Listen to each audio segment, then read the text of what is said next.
دسیں فارغ ہو کے آ جاؤ جی، ریان کو دسیں فارغ ہو کے آ ٹھیک ہے، آپ آ جائیں جی بھی ٹھیک ہے۔ الحمد لله وكفى والصلاة والسلام على من لا نبي بعده وعلى آله وأصحابه الذين أوفوا عهده وعلى من تبعهم بإحسان إلى يوم القيامة. أما بعد فأعوذ بالله من الشيطان الرجيم. بسم الله الرحمن الرحيم. وما أرسلناك إلا رحمة للعالمين. آمنت بالله صدق الله ومولانا العظيم وصدق رسوله الكريم ونحن على ذلك لمن الشاهدين والشاكرين والحمد لله رب العالمين.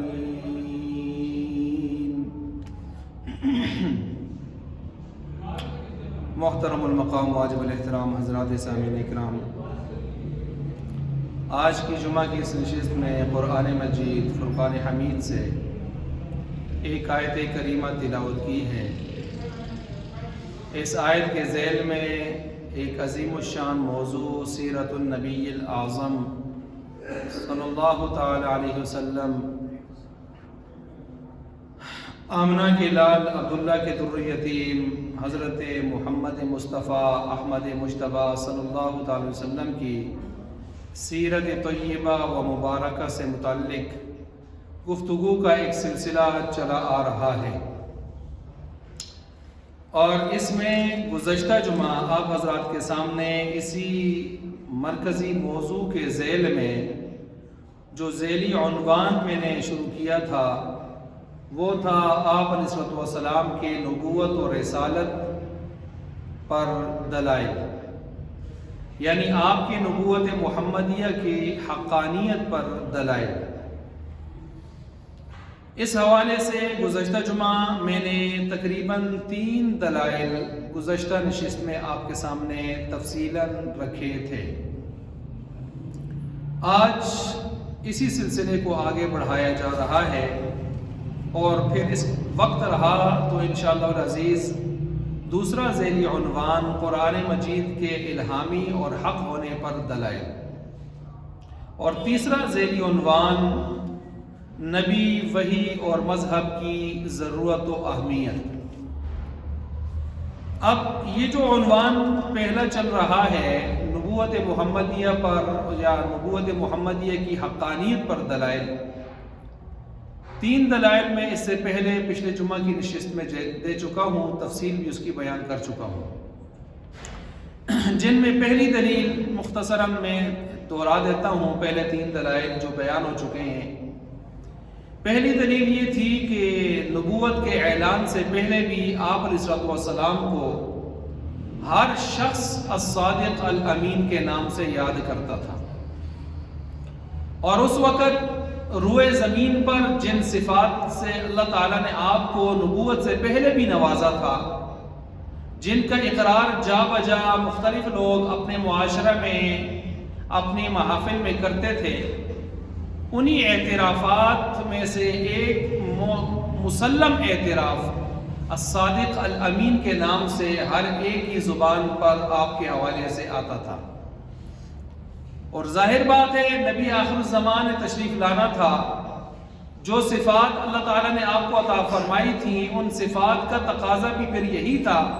انہی میں سے ایک صداقت اور امانت کا یہ وصف جو اپنے پرائے سارے ہی آپ سے متصف کرتے تھے، اس کا تقاضا بھی یہ تھا کہ آپ نے جب نبوت اور رسالت کا اعلان کیا تو آپ کی اس اعلان کو حق سچ جان لیتے، مان لیتے. کیونکہ جب آپ کو وہ سچا کہتے ہیں تو سچے کی ہر بات سچی ہوتی ہے.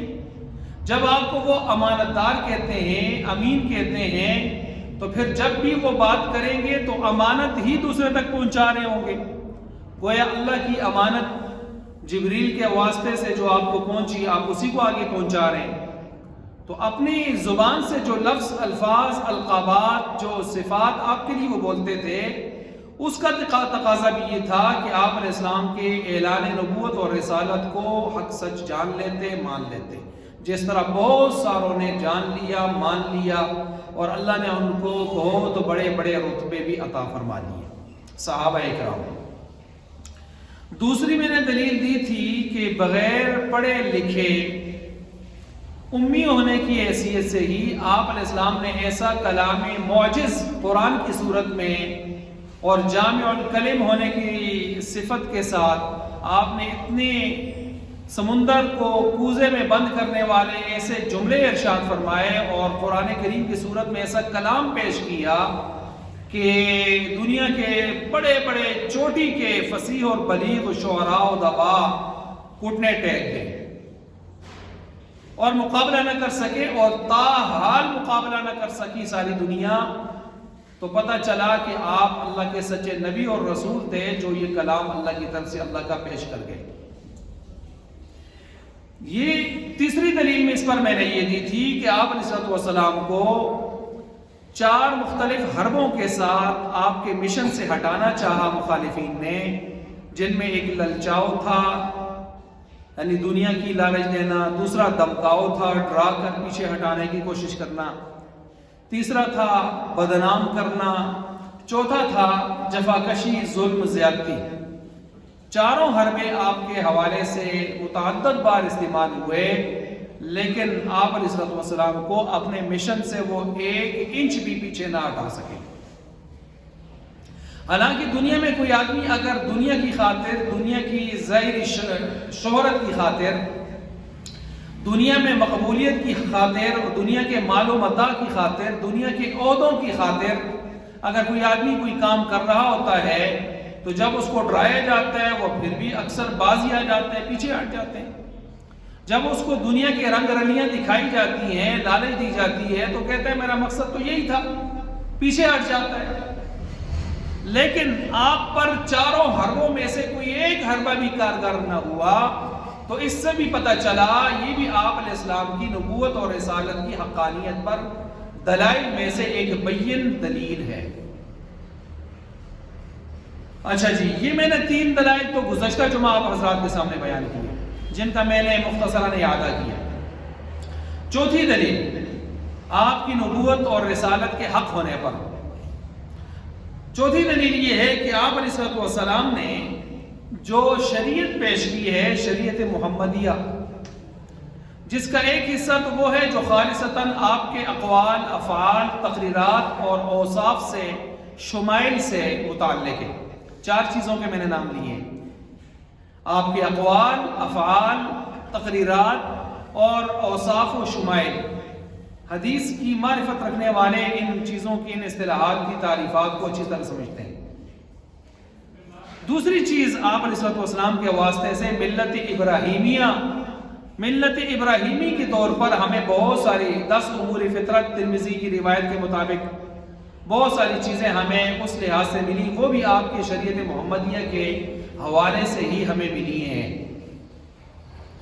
اچھا، آپ علیہ السلام نے جو قرآن کریم پیش فرمایا، آپ علیہ السلام نے لاکھوں کی تعداد میں جو اس وقت روایات موجود ہیں، جن کے متون کو، مقررات کو حذف کر کے اگر یک مضمون کو دیکھتے ہوئے ان کو اکٹھا کیا جائے تو پھر بھی 10، 12، 15 ہزار احادیث آپ علیہ السلام کی دنیا پر موجود ہیں. ان تمام روایات کو آپ اٹھائیں، چاہے آپ لاکھوں کی 7 لاکھ روایات جیسا بتایا جاتا ہے عموماً، آپ ان سب کو اٹھا لیں، آپ علیہ السلام کی روایات، احادیث کو، قرآن کریم کو، آپ کو کوئی چیز، کوئی ایک آیت، کوئی ایک حدیث، کوئی ایک جملہ بھی عقل سلیم، شعور تام کے خلاف نہیں ملے گا. جتنا کچھ آپ پڑھیں گے دیکھیں گے آپ کو بالکل بعین ہی عقل سلیم کے عین موافق، شعور تام کے، شعور کامل کے عین موافق آپ کو ملے گا۔ کوئی ایسی چیز، کوئی ایسی بات نہیں ملے گی جو شعور کے خلاف ہو، جو عقل سلیم کے خلاف ہو، جو دانشمندی کے خلاف ہو، جو مروت اور اخلاق کے خلاف ہو، جو حیا کے خلاف ہو، بلکہ شائستہ قسم کی، شستہ قسم کی، عمدہ قسم کی، نفیس قسم کی، با حیا با مروت قسم کی تعلیمات اور وافر مقدار میں ہر شعبے میں رہنمائی کرتی ہوئی تعلیمات آپ کی قرآن و سنت کی صورت میں ہمیں ملیں گے۔ تو دیکھیں دنیا میں کوئی بھی آدمی جب وہ دعویٰ کرتا ہے کوئی، اور اس کی باتیں جب دنیا والے سنتے ہیں تو بہت ساری باتیں وہ اچھی بھی کرتا ہے، لیکن بہت ساری باتوں میں وہ مسٹیک بھی کر جاتا ہے، وہ غلط بیانی بھی بسا اوقات کر لیتا ہے، وہ ایسی غلطیاں بھی کر جاتا ہے کہ جن غلطیوں کی وجہ سے لوگ اس کی غلطیاں، آج کل تو سوشل میڈیا کا دور ہے، لوگ اس کی غلطیاں نوٹ کر لیتے ہیں اور اس کو پھر سوشل میڈیا کی بدنما زینت بنا دیتے ہیں، اور پھر سوشل میڈیا پہ اس کو وہ کلپ وائرل ہوتے رہتے ہیں، لوگ دیکھتے ہیں اور ہنستے ہیں۔ ایک باب اللطائف، لطائف کی دنیا میں ایک ڈرامہ اور عجوبہ بنا ہوا وہ نظر آتا ہے۔ چنانچہ آپ دیکھ لیں بہت سارے ایسے لیڈر آئے بھی، بہت سارے ایسے نام نہاد لیڈر موجود بھی ہیں جن کی بونگیاں، جن کے اس قسم کی باتیں، جو ڈائلاگ انہوں نے بولے، جو جملے انہوں نے بولے، چاہے وہ ٹون ہو کر بولے، نشے میں بولے، جیسے بولے یا جاہلیت میں بولے، لیکن آج وہ سوشل میڈیا پہ نظر آ رہے ہیں اور سننے والا ہنستا ہے، ان کے اپنے بھی ماننے والے بھی ہنستے ہیں کہ یا اللہ، اندر ضمیر بھی شرما رہا ہوتا ہے کہ کیسے بونگوں کو ہم نے اپنا لیڈر اور قائد بنایا ہوا ہے۔ تو اس کا مقصد، مطلب کیا ہے جو میں مثالیں دے رہا ہوں کہ انسان ہے، غلطی کوتاہی ہوتی رہتی ہے، اور بہت بعض ایسے ہوتے ہیں وہ تو غلطیوں پہ غلطی کرتے جاتے ہیں، ان میں وہ لیاقت اور صلاحیت نہیں ہوتی سوچنے، تولنے اور پھر بولنے کی، جو آئی منہ پہ نکال دیتے ہیں، اور چونکہ ان کا مطالعہ ناقص ہوتا ہے تو ناقص مطالعے کے ساتھ جب بولتے ہیں، اور پھر بولتے بھی کس کو ہیں؟ اسلام کو، شریعت پر، تاریخ اسلامی پر، قرآن کریم اور احادیث کے حوالے سے جب بولتے ہیں تو پھر وہ ایسی باتیں بولتے ہیں کہ نیچے والے سارے شرما جاتے ہیں، اور پھر بسا اوقات وہ ایسی باتیں بھی بول لیتے ہیں کہ جو اس کے ایمان کے خطرات کا سبب بن جاتی ہیں۔ اب یہ میں مثالیں دے رہا ہوں کہ غلطیاں کرنے والے غلطیاں کرتے ہیں۔ قربان جاؤں آمنہ کے لال عبداللہ کے در یتیم پر دلیل نمبر 4 دے رہا ہوں آپ کے رسالت اور نبوت کی حقانیت پر، کہ آپ نے جب سے دعوی نبوت کیا اس وقت 40 سال کی عمر سے، اس سے پہلے 40 سال بھی حضور علیہ السلام نے جو عرب کے معاشرہ میں گزارے ہیں، ان پورے 63 سال یا 61 سال قمری شمسی کے اختلاف کے ساتھ اگر آپ غور فرمائیں تو آپ کو آپ کی پوری زندگی میں ایسی کوئی بات، بے ڈنگی بات، ناشائستہ بات، حیا اور مروت اور اخلاق کے خلاف بات، ایک بات بھی نہیں ملے گی، ایک جملہ بھی نہیں ملے گا جس سے امتی شرمانے کے آ جائے۔ یہ آپ علیہ السلام کی ہستی ہے کہ جو ان ساری چیزوں سے اللہ نے آپ کو بالکل مبرہ اور منزہ رکھا۔ آپ نبوت سے پہلے بھی، نبوت کے بعد بھی، نبوت سے پہلے بھی، نبوت کے بعد بھی اللہ نے آپ کی زبان سے، آپ کے کردار سے، آپ کے گفتار سے، آپ کی رفتار سے، آپ کے یعنی سیرت اور صورت سے ایسی ایسی چیزیں معاشرے میں دنیا پر سامنے لائیں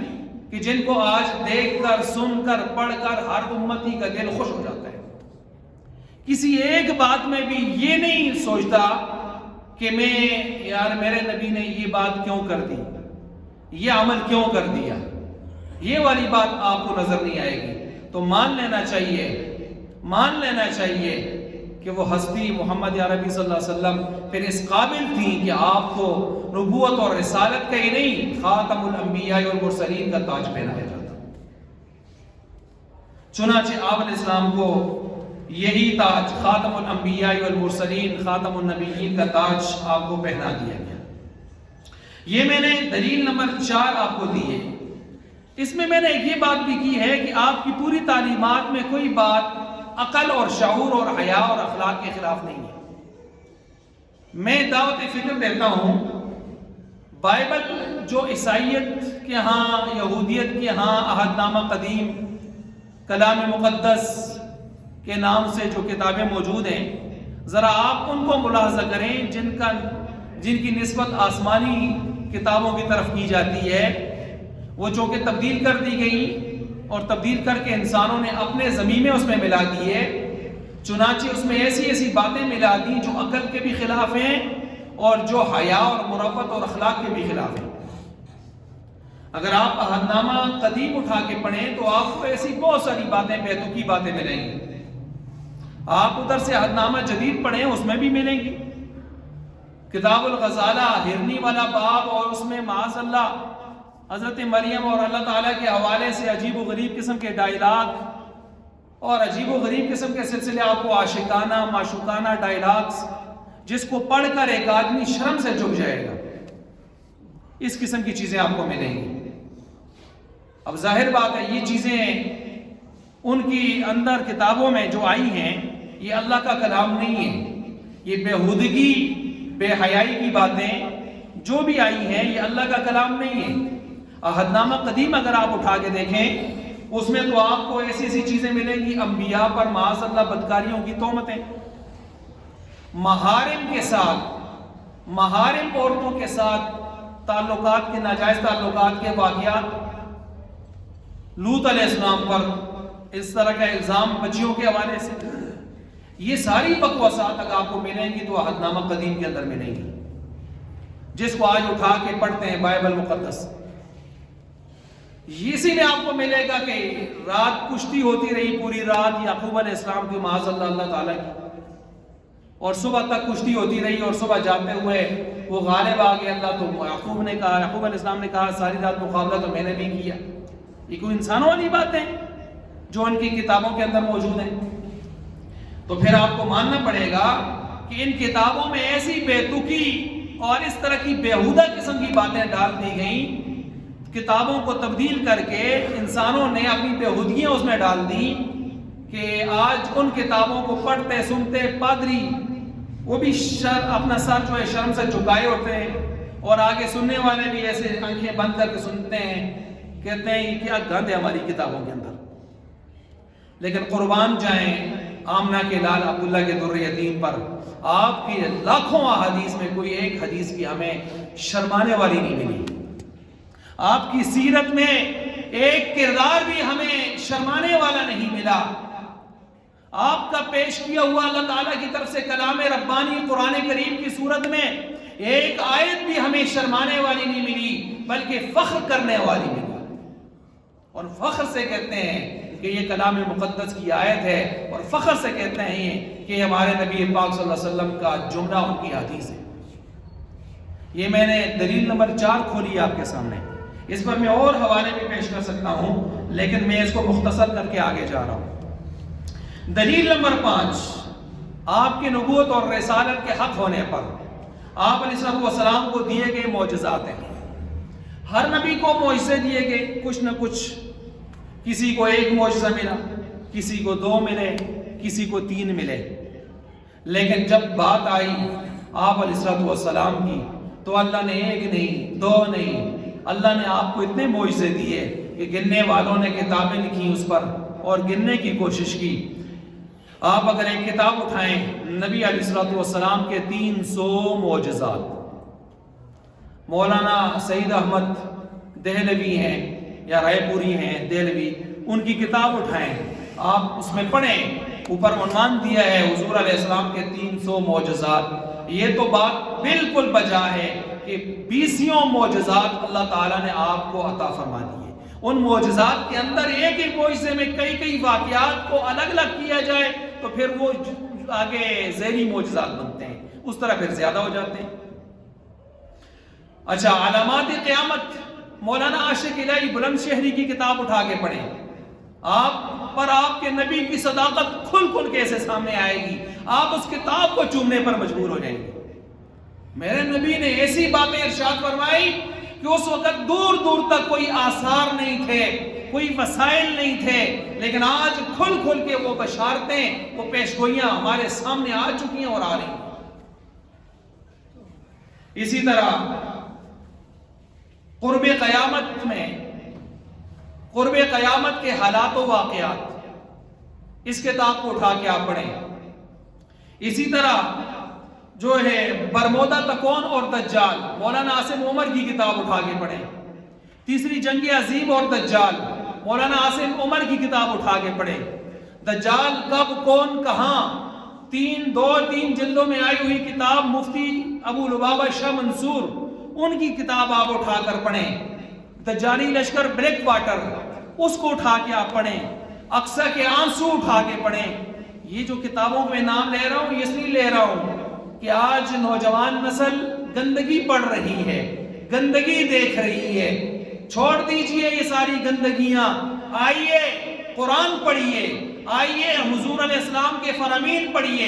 آئیے یہ کتابیں جو میں نے بتائی ہیں ان کتابوں کو پڑھیے۔ آپ کے علم میں بھی، معلومات میں بھی اضافہ ہو، آپ کے معلومات میں، معمولات کے اندر بھی تازگی آئے، اور آپ علیہ السلام سے آپ کی محبت اور زیادہ ہو،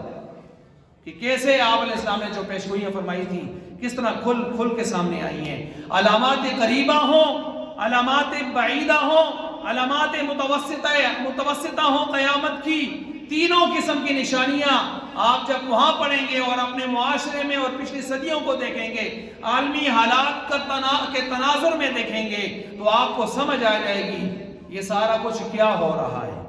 یہ افغانستان کا نقشہ کیا ہے، یہ فلسطین کا معاملہ کیا ہے، یہ ہندوستان کا قضیہ، کشمیر کا قضیہ کیا ہے، یہ جو آج مسلمانوں کو آپس میں لڑایا جاتا ہے اور مسلمانوں کے ملکوں میں عوام کو اور فورسز کو آپس میں لڑایا جاتا ہے، یہ کیا معاملہ ہے۔ یہ جو آج نئی نئی ٹیکنالوجی ایجاد ہو کے سامنے آ رہی ہے، اس کے بارے میں آپ کو آپ علیہ السلام کے حدیث پڑھیں گے کہ ایسا وقت آئے گا انسان کی لاٹھی بھی اس سے بات کرے گی۔ لاٹھی کیسے بات کرے گی؟ اس طرح کی چیزیں کیسے بات کریں گی؟ آج دیکھ لیں، مواصلات کا دور ہے، کیا کیا چیزیں انسان سے باتیں نہیں ہو رہی،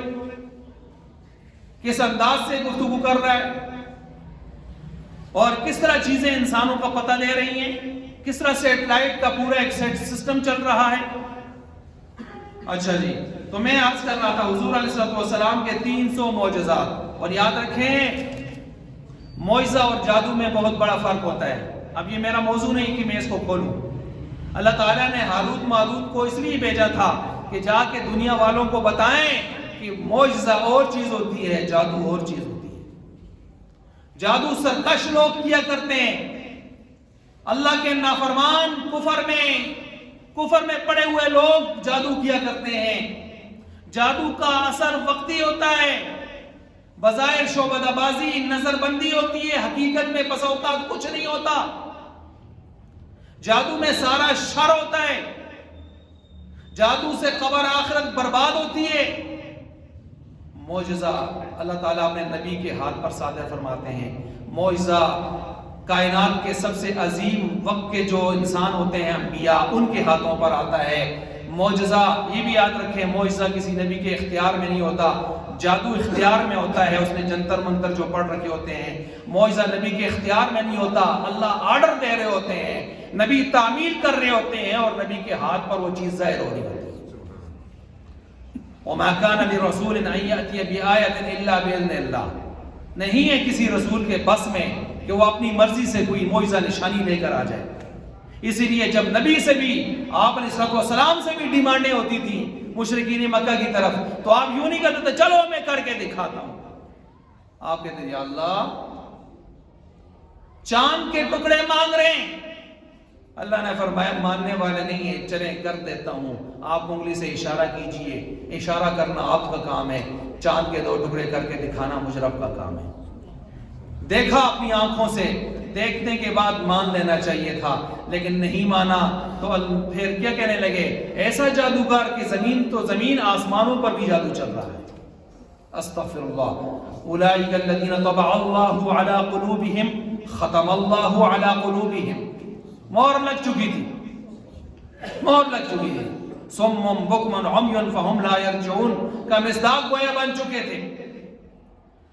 تو بہرحال پھر اور معجزات مانگنے لگے. اللہ کے نبی نے پھر یا اللہ معجزات مانگتے ہیں، اور پھر کبھی کبھی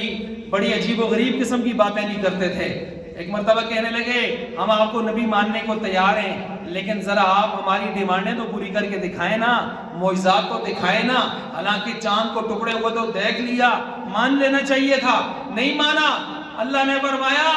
میں جب کسی قوم کے مطالبے پر، اس کی ڈیمانڈ پر اس کو معجزے دکھاتا ہوں نبی کے ہاتھ پر، تو پھر نہ ماننے والوں کا میں بیڑا غرق کر کے رکھ دیتا ہوں. اور پھر جب یہ معجزوں پہ معجزے مانگیں گے کوئی مشکل نہیں، حاضر کر دی جائے گی، چیز سامنے لائی جائے گی، لیکن پھر میں اپنی عادت شریفہ کے مطابق، سنت شریفہ کے مطابق ان کا بیڑا غرق کر کے رکھ دوں گا.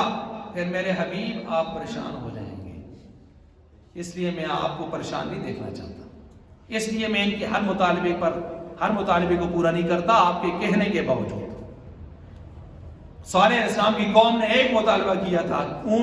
اونٹنی نکلے اس پتھر سے اور 10 ماہ کی گاون اونٹنی ہو. اور پھر اللہ نے اس مطالبے کو پورا کیا تو نکلی اس میں سے اونٹنی نہ، پھر آئی نہ، لیکن ان ظالموں نے ہضم نہ ہو سکی ان سے، اور انہوں نے اس کے اس کو تنگ کرنا شروع کر دیا، اس کو چھیڑنا شروع کر دیا، اس کے کھانے پینے میں رکاوٹیں شروع کر دی. اور ایک بدبخت نے ایک عورت کے عاشق معاشقے میں آ کر اس کی کونچیں کاٹ دی، اشقاہا. اور پھر اللہ نے ان کو پھر کیسے تباہ و برباد کیا وہ آج تاریخ میں ہم پڑھتے ہیں. تو یہاں بھی ڈیمانڈیں کرنے لگے. ایک مرتبہ ڈیمانڈ کرنے لگے، کہنے لگے کہ ہم آپ کو نبی ماننے کو تیار ہیں، لیکن ذرا یہ جو کالے سیاہ پہاڑوں والا مکہ ہے، ہم جاتے ہیں شام یمن تجارت کرنے کے لیے، تو کیوں نہ یہ زرخیز ہو جاوے، اس کو ذرا زرخیز کر دیجیے، اس کے اندر نہریں چلا دیجئے، اس کے اندر بڑے بڑے پانی کے چشمے ہوں، آبشاریں ہوں، لہلہاتے کھیت ہوں، سبزہ ہی سبزہ ہو، زرخیزی ہی زرخیزی ہو. ذرا اپنے رب سے کہیے یہ سارے کام کر دیجئے. مکہ کی وادیوں کو آپ ذرا باغات اور آبشاریں اوتر شوتر بنا دیجئے. اب یہ دیکھیں بڑے چرلٹ تھے نا کہ وہ مننا پھر بھی نہیں تھے، اور تربان رسول زرخیز اور کسی دنیا کام پہ چل جا سکیا خاصا کسا مزید آتے مننا کا سے. اب یہ باتیں حضور علیہ السلام سے آپ علیہ السلام کو اللہ تعالیٰ نے وہی جواب دیا کہ ہو جائے گا سارا کچھ، لیکن پھر اس کے بعد بیڑا غرق کروں گا میں. نہیں. اور اللہ نے کیا فرمایا، وَمَا كَانَ اللَّهُ لِيُعَذِّبَهُمْ وَأَنْتَ فِيهِمْ، جب تک آپ کا وجود مسعود ان کے اندر ہے میں آپ کی قدر کرتا ہوں، ان کو عذاب نہیں دوں گا. اور قرآن نے 3 باتیں ذکر کی ہیں وہاں کہ وَمَا كَانَ رَبُّكَ لِيُهْلِكَ الْقُرَىٰ بِظُلْمٍ وَأَهْلُهَا مُصْلِحُونَ. اللہ کسی قوم کو بستی کو اس وقت تک ہلاک نہیں کرتے جب تک کچھ لوگ اصلاح کرنے والے ان میں موجود ہوں، اصلاح کرنے والے. وَهُمْ يَسْتَغْفِرُونَ، اور جب تک قوم میں استغفار کرنے والے لوگ موجود ہوں اللہ قوم پر اجتماعی عذاب نہیں لاتے، اجتماعی عذاب نہیں لاتے. آپ علیہ السلام کے مکہ سے جانے کے بعد عذاب یکدم ان پر کیوں نہیں آیا؟ قحط وغیرہ وہ چیزیں تو آئیں، لیکن اجتماعی عذاب سے ہلاک کیوں نہیں کیا اللہ نے؟ تو اس کی وجہ بعض مفسرین لکھتے ہیں کہ یہ بیت اللہ کا طواف کرتے ہوئے کہتے تھے غفرانک غفرانک. تو مشرک کی زبان پر جب غفرانک آتا تھا تو اللہ اس کی بھی لاج رکھ کے عذاب نہیں لاتا تھا. او بھائی جب کافر اور مشرک کی زبان پر آئے اللہ بخش، اے اللہ بخش، اللہ اس کی بھی رعایت کرتے ہیں دنیا میں. تو جب مسلمان اللہ سے مغفرت مانگے گا تو اس کے ساتھ اللہ کا برتاؤ اور طریقہ کیا ہوگا؟ اس لیے استغفار ہمیں کرتے رہنا چاہیے، اٹھتے بیٹھتے چلتے پھرتے ہر وقت اللہ استغفار کرتے رہنا چاہیے. بہرحال میں معجزات آپ کے سامنے رکھ رہا تھا کہ آپ علیہ السلام کے معجزات. تو نبی کی نبوت کو منوانے کے لیے اس وقت پر اللہ معجزات ان کے ہاتھوں پر صادر کرواتے تھے. پھر ان کے معجزات کو دیکھ کر بعض لوگ سمجھ جاتے تھے کہ واقعی اس کا جواب پوری دنیا نہیں دے سکتی، تو پھر وہ لوگ بہت سارے اسلام کی طرف، دین کی طرف آتے تھے. اور اگر گزشتہ انبیاء کو 1 2 3 معجزے ملتے ہیں، 4 معجزے ملتے ہیں، میرے نبی کو 20 اور ذیلی معجزات سینکڑوں ملتے ہیں، تو پھر یہ آپ کی نبوت اور رسالت پر دلیل نمبر 5 ہو گئی۔ دلیل نمبر 5 ہو گئی۔ اب یہ میرا موضوع نہیں ہے کہ آپ کی پیش کی ہوئی پیش گوئیاں، آپ کے معجزات ورنہ ایمان تازہ ہو، یہ الگ سے ایک موضوع ہے۔ دلیل نمبر 6 آپ کے سامنے رکھ رہا ہوں۔ دلیل نمبر 6 یہ ہے کہ آپ علیہ السلام کی نبوت اور رسالت کے حق ہونے پر دلیل نمبر 6 یہ ہے، سورہ آل عمران آیت نمبر 81، وَإِذَا أَخَذَ اللَّهُ مِيثَاقَ النَّبِيِّينَ لَمَا آتَيْتُكُم مِّن كِتَابٍ وَحِكْمَةٍ ثُمَّ جَاءَكُمْ رَسُولٌ مُصَدِّقٌ لِّمَا مَعَكُمْ لَتُؤْمِنُنَّ بِهِ وَلَتَنصُرُنَّهُ، کہ نبیوں سے اللہ نے عالم ازل میں 3 کانفرنسیں کی ہیں۔ ایک توحید کانفرنس، الستو بربکم، رسالت کانفرنس آپ علیہ السلام کے حوالے سے، یہ سورہ آل عمران آیت نمبر 81، اور ایک میثاق کے حوالے سے اولو العزم پیغمبر وغیرہ اس حوالے سے، وہ بھی خواص کی کانفرنس، 5 اولو العزم پیغمبر۔ یہاں جو آیت میں نے آپ کے سامنے پڑھی ہے، اللہ تعالیٰ نے ایک تفسیر کے مطابق نبیوں کو، ان کی روحوں کو اکٹھا کیا اور ان سے فرمایا ایک نبی آخر الزمان آئیں گے۔ سارے نبیوں نے آدم علیہ السلام سے لے کر عیسیٰ علیہ السلام تک گویا سب نے یہ کہا، بالکل، قال اقررتم واخذتم علی ذلکم اسری، کیا تم اقرار کرتے ہو اس بات کا، کیا تم اس وعدے کو لیتے ہو؟ قالوا اقررنا، سب نے کہا بالکل ہم دل و جان سے اقرار کرتے ہیں۔ تو اگر موسیٰ علیہ السلام کو ماننے والے یہودی ہیں تو ان کو جان لینا چاہیے کہ موسیٰ علیہ السلام نے وہاں اقرار آپ کی نبوت اور رسالت کر آپ کی مدد کرنے کا اقرار کر چکے عالم ازل میں۔ اور آپ علیہ السلام نے فرمایا اگر موسیٰ علیہ السلام آج زندہ ہو کر آ جائیں دنیا پر، دنیا کی زندگی کے ساتھ، تو ان کو کوئی چارہ نہیں ہوگا سوائے اس کے کہ وہ میری اتباع کریں گے۔ تو یہودی کو کہ کیا مجال ہے وہ کسی اور کی اتباع کرے۔ آج عیسیٰ علیہ السلام بنفس نفیس تشریف لائیں گے تو اس وقت اپنی شریعت، اپنی انجیل نہیں پیش کریں گے، اسی شریعت محمدیہ کے مطابق فیصلے اور ساری باتیں کریں گے، تبلیغ کریں گے۔ تو پھر عیسائیوں کی کیا مجال کہ وہ آپ علیہ السلام کو نہ مانیں، ان کی کیا حیثیت؟ تو میں عرض کر رہا تھا کہ جب آپ کی نبوت اور رسالت اقرار عالم ازل میں کروایا جا چکا، اور ساتھ ہی یہ بات بھی کہ تؤمنون بہ، تم نے ایمان بھی لانا ہے، ولتنصرن، تم نے اس کی مدد بھی کرنی ہے۔ اب مدد کیسے کریں گے، کہاں کریں گے؟ نبی تو پہلے گزر چکے بھائی، سارے انبیاء پہلے آ چکے، آپ کی مدد کیسے کریں گے؟ یہ تو مدد کی ایک صورت تو یہ ہو گئی کہ انہوں نے آپ کی قدر اور احترام اس درجے میں کیا کہ آپ کو جب معراج کی رات مصلی پہ جب آپ آ رہے تھے تو سارے انبیاء وہاں موجود تھے، لیکن سب نے مصلی خالی چھوڑ کر اس بات کا ثبوت دیا کہ جہاں آمنہ کے لال عبداللہ کے در یتیم آ جائیں، تشریف لانے والے ہوں، وہاں ہم میں سے کسی ایک کو بھی اس مصلی پہ جانا جائز نہیں ہے،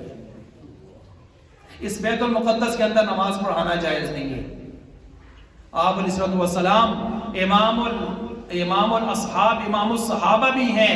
امام الانس بھی ہیں، امام الجان، امام الجن بھی ہیں، جنوں کو بھی آپ نے امامت کروائی۔ آسمانوں پر فرشتوں کو امام الملائکہ بھی ہیں، امام الانبیاء والرسل بھی ہیں، اللہ نے وہ مقام دیا۔ اور پھر قال فاشهدوا وانا معكم من الشاهدين، تو ایک تو وہاں پر مصلی خانی چھوڑ کے یہاں سب نے اپنی اس یکجہتی کا ثبوت دے دیا، اور ساتھ ساتھ سارے نبیوں کی طرف سے نمائندہ بن کر تشریف لائیں گے عیسیٰ علیہ السلام قرب قیامت میں، اور اس وقت سارے نبیوں کی طرف سے گویا نمائندہ بنے ہوئے ہوں گے، نمائندہ بن کر تشریف لائیں گے۔ اور یہ میں نے آپ کے سامنے نبوت محمدی، آپ علیہ السلام کے نبوت اور رسالت کے حق ہونے پر دلیل نمبر 6 میں نے آپ کے سامنے پیش کی ہے۔ اب دلیل نمبر 7 آپ کے سامنے پیش کر رہا ہوں۔ آپ علیہ السلام سے قبل عرب جاہلیت کا، معاشرے عرب کا آپ حال بار بار پڑھ چکے، سن چکے ہیں کہ وہ کس قسم کے لوگ تھے، کس قسم کے ان کے احوال تھے۔ بھائی بھائی کا دشمن تھا، محارم ایک دوسرے کے دشمن، محارم کی تمیز نہیں تھی، اور ستیلی ماں بیٹے کو میراث میں مل جاتی تھی، اپنے ہاتھ سے بچیوں کو زندہ درگور کر لیا کرتے تھے، ایک دوسرے کے خون پینا، ایک دوسرے کی کھوپڑیوں میں شراب پینا، اور عورتوں کی منڈیاں، انسانوں کی منڈیاں، کیا سے کیا کام تھا جو اس معاشرے میں نہیں ہو رہا تھا۔ اور پھر آپ علیہ السلام یتیمی کی حالت میں، بظاہر دنیا میں بڑے بے سہارا ہونے کی حالت میں دنیا پر تشریف لاتے ہیں۔ وَوَجَدَكَ ضَالًّا فَهَدَىٰ أَلَمْ يَجِدْكَ يَتِيمًا فَآوَىٰ، لیکن جب آپ دنیا پر ہوش سنبھالتے ہیں اور پھر اس کے بعد سن شعور سے گزرتے ہوئے آپ علیہ السلام 40 سال اور نبوت کے زمانے تک پہنچتے ہیں، پھر جب آپ دنیا سے جا رہے ہوتے ہیں تو پھر ہم دیکھتے ہیں 1 لاکھ سے اوپر دنیا کے سب سے عظیم ترین لوگوں کا مجمع چھوڑ کے آپ جا رہے ہوتے ہیں۔ وہ لوگ جو دنیا کے اس وقت سب سے زیادہ سخت خونخوار قسم کے لوگ تھے، جن کے بارے میں قرآن کہتا ہے وَكُنْتُمْ عَلَىٰ شَفَا حُفْرَةٍ مِّنَ النَّارِ، جہنم کے کنارے پہنچ چکے،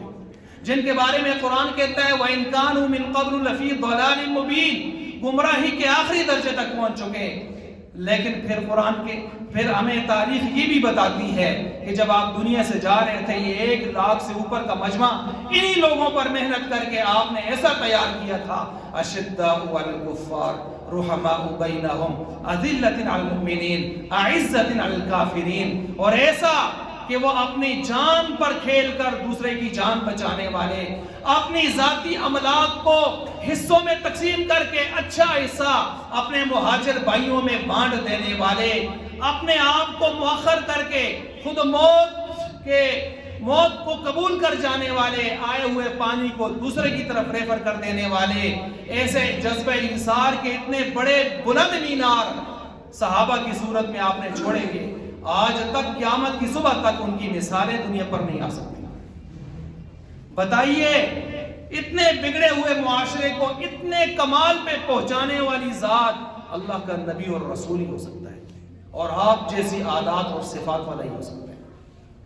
یہ میں نے دلیل نمبر 7 آپ کے سامنے رکھی ہے۔ دلیل نمبر 8، ہر قوم میں کوئی نہ کوئی مقتدر شخصیت ہوتی ہے جس پر وہ قوم فخر کرتی ہے، لیکن عربوں میں کوئی ایسا قابل فخر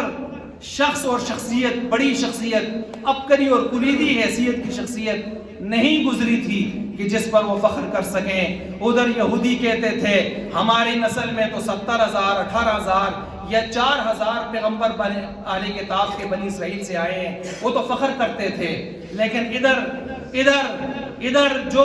قریش مکہ تھے، ادھر جو عرب کا معاشرہ تھا، ان کے پاس اپنا کوئی قابل ذکر مقتدا بتانے کو نہیں تھا۔ اللہ نے ایسا رحم و کرم کیا، اللہ نے پھر ایسی شخصیت بھیجی جو آئی تو سب سے آخر میں لیکن سب پہ چھا گئی، اور وہ کون ہے؟ محمد عربی صلی اللہ علیہ وسلم۔ کہاں سے، کس کی نسل سے تشریف لائے ہیں؟ حضرت اسماعیل علیہ السلام کی 41ویں پشت میں سے تشریف لائے، 41ویں پشت میں سے۔ تو بہرحال ان کو کوئی مقتدا قابل ذکر شخصیت نہیں ملی تھی، اور آپ علیہ السلام کی صورت میں ایسی شخصیت ملی پھر جس پر عرب بھی فخر کر رہے تھے۔ آپ علیہ السلام نہیں فرمایا کرتے تھے عربوں سے او سنو سمجھو، آر خار کو چھوڑو، ان بت پرستی کے کھاتوں سے نکلو، ذرا حقیقت پہ آؤ، میں جو کلمہ تمہیں پیش کر رہا ہوں ابو طالب، اے قریش مکہ، اگر اس کلمے کو تم نے پڑھ لیا، اس کے مطابق چلے تو یہ سارا عرب و عجم تمہارا غلام ہے۔ آپ علیہ السلام تو بہرحال آپ ایسی قابل قدر شخصیت دنیا پر تشریف لائیں کہ آج